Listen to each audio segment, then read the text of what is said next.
મારે તમામ સ્ત્રીઓને પૂછવું છે કે આપણે ગાડી ખરીદવા જઈએ તો શું જોઈને ગાડી લઈએ છીએ? એની બોડી, કલર, હા કે ના? શું જોઈએ? મશીન. મશીન જોઈએ ને, કેટલા હોર્સ પાવર, કેવા ટાયર, કેટલા ગિયર, કેટલી એવરેજ, હા કે ના? કે પછી સુપર દેખાતી હોય એટલે કે આ આપી દો, આ બેસ્ટ છે, હા કે ના?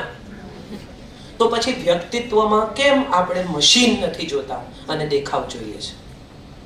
ભીતરનું મશીન કેવું છે એ અગત્યનું છે. આપણી હેલ્થ, આપણી મેન્ટલ હેલ્થ, આપણી સ્ટ્રેન્થ, આપણું સત્ય, સંજોગો સામે ઝઝુમવાની આપણી શક્તિ એ આપણી ભીતરનું મશીન છે. બોડી ગમે તેટલું રૂપાળું હોય, તમને બધાને પૂછું કે ઐશ્વર્યા રાય જેવી રૂપાળી ઓડો ને તો મેલી થઈ જાય, શરીરમાં ક્યાંય ડાઘો ના હોય એવી છોકરી હોય, રૂપનો અંબાર. આજે જ જોજો દિવ્ય ભાસ્કરમાં હશે, ને ગુજરાત સમયમાં, ગુજરાત સમાચારમાં એડ હશે, ઊંચી પાતળી ગોરી સુશીલ સંસ્કારી. બધાને આવી છોકરી જોઈતી હોય. જેટલી મેટ્રિમોનિયલ જાહેરાતો આજે તમે જોશો ને એમાં લખ્યું હશે ઊંચી પાતળી ગોરી સુશીલ સંસ્કારી. આ ગુણો બધાને જોઈએ. પછી એકની અંદર બીજી એડ હોય છે, નિર્દોષ ડિવોર્સી. એટલે પોતે જ કેવું નિર્દોષ છું. કોકને તો કહેવા દો. આ દુનિયામાં કોઈએ એમ કીધું છે કે દોષી ડિવોર્સી છે, પરણવું છે? આપણે બધા જ આવા છીએ. સવાલ એ છે કે આ પરિસ્થિતિમાં દાખલા તરીકે તમારે તમારા જીવન સાથીની પસંદગી કરવાની છે, તમારી કારકિર્દીની પસંદગી કરવાની છે, તમારા પૈસા ઇન્વેસ્ટ કરવાની પસંદગી કરવાની છે. ચલો ત્યાં આવી જાઓ. કેટલી સ્ત્રીઓને ખબર છે કે મ્યુચ્યુઅલ ફંડ શું છે? કેટલી સ્ત્રીઓને, હા એટલે બે હાથ ઊંચા થયા, મની લોન્ડરિંગ શું છે એવું ખબર છે કોઈ? આપણે કહેવાતા ભણેલા ગણેલા સમાજમાં રહીએ છીએ.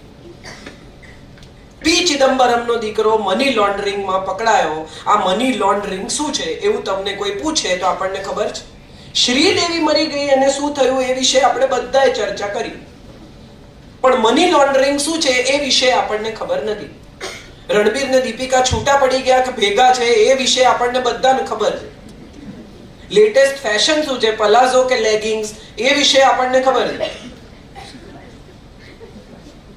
પણ આપણને એ નથી ખબર કે આ દેશમાં પૈસાનું ઇન્વેસ્ટમેન્ટ ક્યાં કરવું, સ્ત્રીઓને કેટલી હોમ લોન મળે છે, મેડિક્લેમ કેમ લેવો જોઈએ, કયો મેડિક્લેમ સારો છે, આવી કોઈ માહિતી આપણે મેળવવાના મૂડમાં જ નથી. અને પછી આપણે કહેવું છે શું? તો કે સશક્તિકરણ. ઇન્ડિપેન્ડન્સનો અર્થ એ છે કે તમારો જીવન સાથી, તમારી કારકિર્દી, તમારું ઇન્વેસ્ટમેન્ટ, તમારી હેલ્થ, તમારી જિંદગીની સમસ્યાઓ વિશે તમે જાતે નિર્ણય કરો. Decide for yourself. તમારા પૈસા ક્યાં ઇન્વેસ્ટ કરવા એનો નિર્ણય તમે જાતે કરો. PPF નામનું એક ખાતું છે, પબ્લિક પ્રોવિડન્ટ ફંડ. આ PPF ના ખાતા કેટલી સ્ત્રીઓ પાસે છે એવું તમે આ દેશમાં પૂછો તો તમને ખબર પડે કે આ પબ્લિક પ્રોવિડન્ટ ફંડનું ખાતું, જેમાં ટોટલ ટેક્સ ફ્રી આવક જમા કરી શકાય છે, એ આવક કમાતી સ્ત્રીઓ પણ પોતાના PPF ના ખાતા ખોલતી નથી. કેમ? તો કે PPF શું છે? નવી સાડીની દુકાન ખોલી એની આપણને ખબર છે. યાજ્ઞિક રોડ પર પાણીપુરી ક્યાં મળે છે એની આપણને ખબર છે. પણ આ દેશમાં શું ચાલી રહ્યું છે એને વિશે આપણને કાંઈ ખબર નથી. म्यूचुअल फंड में इन्वेस्ट करो, आप 500 रुपए में भी कर सकते हैं. अभी एड તમે જુઓ કે સહી હે પેલો કે ને આપણે તરત સર્ફિંગ કરી નાખીએ. વિચારો, મારે હિસાબે અહીં હું આજે જે વાત કરવા આવી છું ને એ વાત એ છે કે સશક્તિકરણ છે ને એ સ્વતંત્ર નિર્ણય કરવાની તાકાત છે. તમારો પોતાનો નિર્ણય તમે કરો અને નિર્ણય કરવા માટે તમારી પાસે માહિતી જોઈશે. માહિતી મેળવવી એ પણ સશક્તિકરણ છે. અને ફાલતુ ચીજોની માહિતી નહીં, જિંદગીમાં ખરેખર કઈ ચીજ ક્યાંથી શું થશે એની માહિતી. કેટલી સ્ત્રીઓ પોતાનું નેટ બેન્કિંગ કરી શકે છે? વોટ્સએપ તો બધા ફોરવર્ડ કરીએ છે.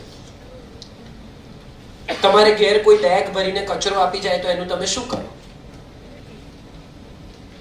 શું કરો? સવારના પોરમાં તમે દરવાજો ખોલો અને સરસ પ્લાસ્ટિકની ડીસન્ટ થેલીની અંદર તમને કોઈ ગંદો બધો બટાકાની છોલ ને કાંદાના છોલ ને ચાનો કુચ્ચો ને એવું આપી જાય તો એનું તમે શું કરો? બોલો, ફેંકી દો ને. તો વોટ્સએપ કેમ ફોરવર્ડ કરો છો? કોઈ તમને કચરો નાખી જાય તમારા ફોનમાં એટલે એ કચરો તમારે થોડો થોડો બધે આપી આવો, વાડકી વાડકી ભરી. એને પોતાનો કચરો તમારે ત્યાં ઠાલવ્યો, તમે એનો કચરો થોડો થોડો કરીને બીજે ઠાલવી આવો. સવારના પોરમાં જ્ઞાનના તમાચા ધડાધડ મારે. આમ કરવું જોઈએ ને આમ ના કરવું જોઈએ ને જીવનમાં આમ છે ને. હું તો મને બહુ બધા હું વોટ્સએપ વાપરું છું કારણ કે હું ક્યાંય હોઉં, કોઈ લોકેશન શેર કરવા માંગે, કોઈ બીજું કંઈ કરવા માંગે તો મારી પાસે નેટ હોવું જોઈએ.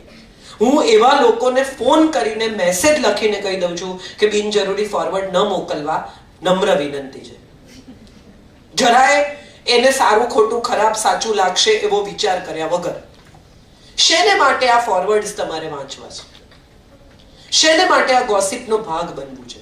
અને ફાલતુ જેવા જોક્સ એકબીજાને મોકલે, ફાલતુ જેવા વિડીયો એકબીજાને મોકલે, ફાલતુ જેવી ચીજો એમાં કેટલો સમય તમે વ્યતીત કરો છો. ખરેખર તમારી પાસે નેટ હોય તો ગૂગલ ખોલો અને જગતને જાણો. અમિતાભ બચ્ચને હોલીની શુભકામના એની ગ્રેન્ડ ડોટરને આપી, એનો વિડીયો ફરે. અરે શેને માટે? બધા દાદા આપે જ. કોઈ દાદા એવા જોયા છે કે ઉંચકીને છોકરાને હોળીમાં નાખી દે? એમાં શું એને ઉપકાર કર્યો એની ગ્રેન્ડ ડોટરને આશીર્વાદ આપીને? મને સમજાવો. ચાલ, આઈ એમ સિરિયસ અબાઉટ ઇટ કે એને એવું શું કરી નાખ્યું કે જેનો વિડીયો ફરવો જોઈએ? જસ્ટ બીકોઝ એ અમિતાભ બચ્ચન છે એટલે એ બહુ આશીર્વાદનું મહત્વ વધી ગયું? આપણા દાદાજીએ આપણને આશીર્વાદ આપ્યા એનું મહત્વ નથી. એનો વિડીયો ફેરવો ને કે મને પણ મારા દાદાજીએ આશીર્વાદ આપ્યા, એમાં આપણને રસ નથી. સશક્તિકરણનો પહેલો પણ તોય 11-12 ધોરણમાં મમ્મી એકદમ હાજર થઈ જાય અને કે મિતુલભાઈને કે જરા મારે તમારી સાથે વાત કરવી છે, ટાઈમસર આવે છે, ભણે છે, ક્લાસમાં ધ્યાન આપે છે. આવી સરપ્રાઈઝ ચેકિંગ કોઈ દાડો કર્યું આપણે? ના. સંતાનનું નથી કરતા, પતિનું કરીએ. ખરેખર કોનો ફોન તપાસવો જોઈએ? ટીનેજ બાળકનો. એમાં આપણે રસ નથી લેતા.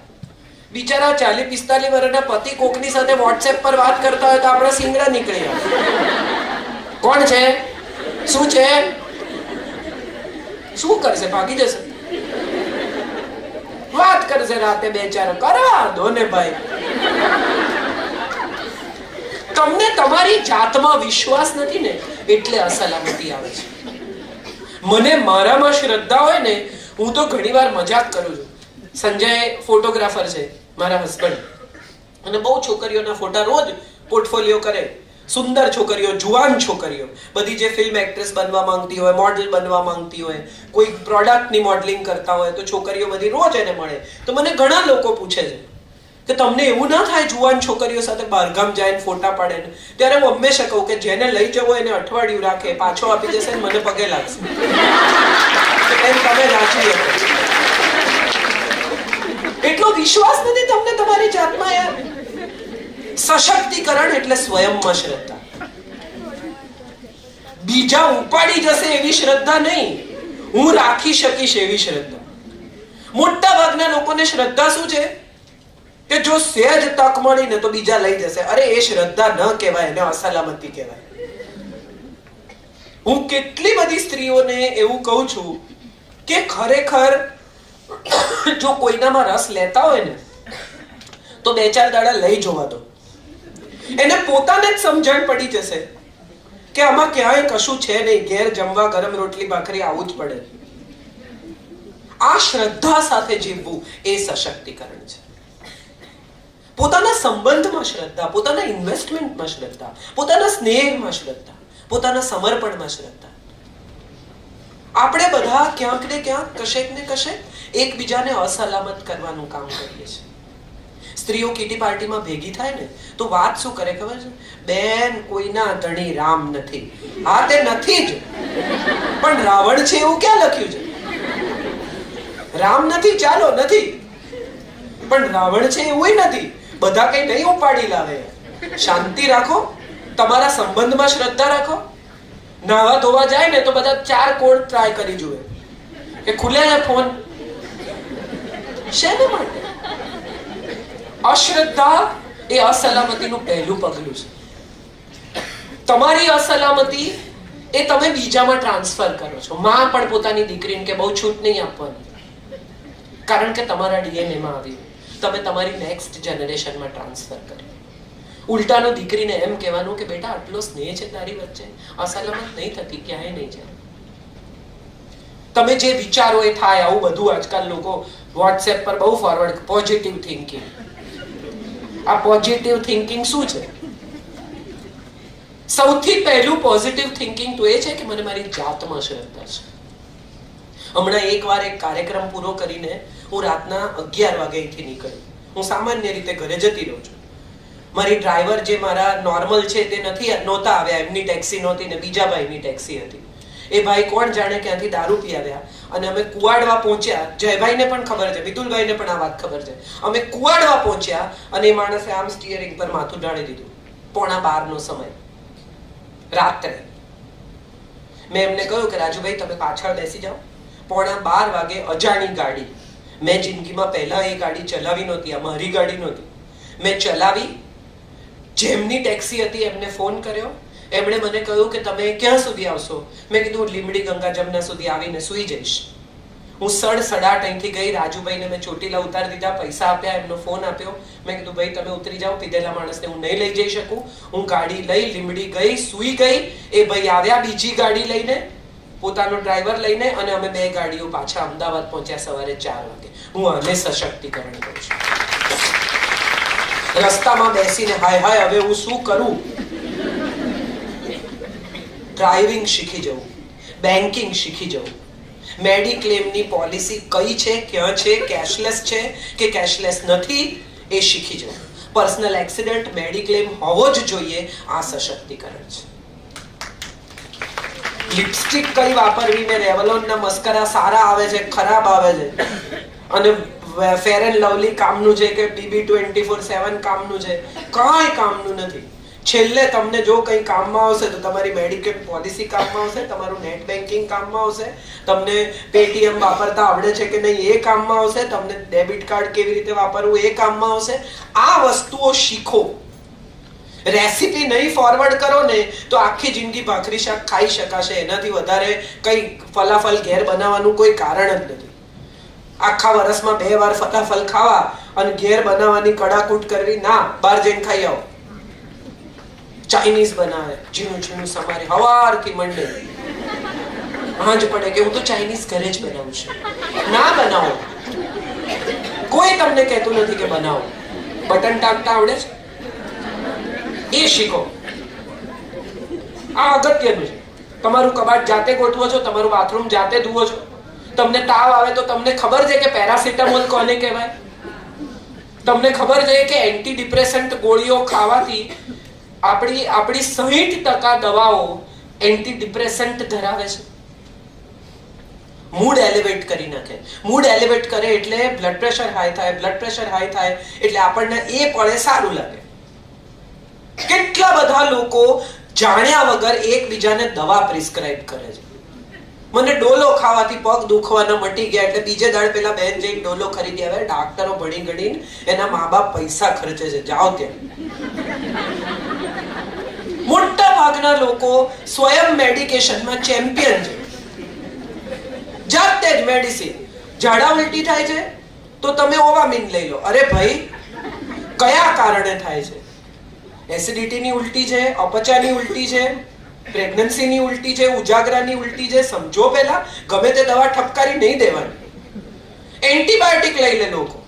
હું એવા કેટલા લોકોને ઓળખું છું કે એઝિથ્રાલ બીજાને પ્રિસ્ક્રાઇબ કરી દે. એઝિથ્રાલ લઈ લો. અરે એઝિથ્રાલ લેવાતી હશે? અને એ બી 1000 મિલીગ્રામની ને 500 મિલીગ્રામની દવાઓ લોકો એકબીજાને આવી રીતે પ્રિસ્ક્રાઇબ કરે.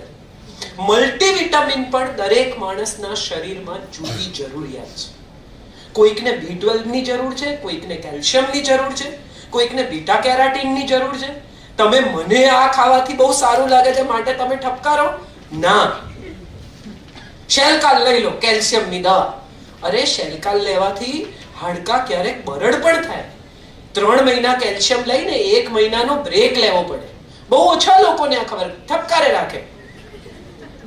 બહુ જ ઓછા લોકોને આ ખબર છે. કોબીના પરાઠા કરે ને તો કોબીનું પાણી નીચોવી નાખે, કોરા કરી નાખે. એ પાણીથી લોટ બાંધો, કારણ કે એમાં મેક્સિમમ કેલ્શિયમ છે. હું આને સશક્તિકરણ કહું છું. કે આવડે છે? મગ બાફવા હોય તો 1 કલાક પલાળી રાખો અને બાફતી વખતે એમાં સહેજ મીઠું નાખો તો કોઈ પણ કઠોળ જલ્દી ચડે અને એનું પ્રોટીન સચવાઈ રહે. આ ખબર છે? એ બહુ અગત્યનું છે. રણબીર ને દીપિકાને પ્રેમ થયો કે નથી થયો એ નહીં ખબર હોય ને તો જિંદગીમાં તકલીફ નહીં પડે, પણ આ નહીં ખબર હોય તો જિંદગીમાં તકલીફ પડશે.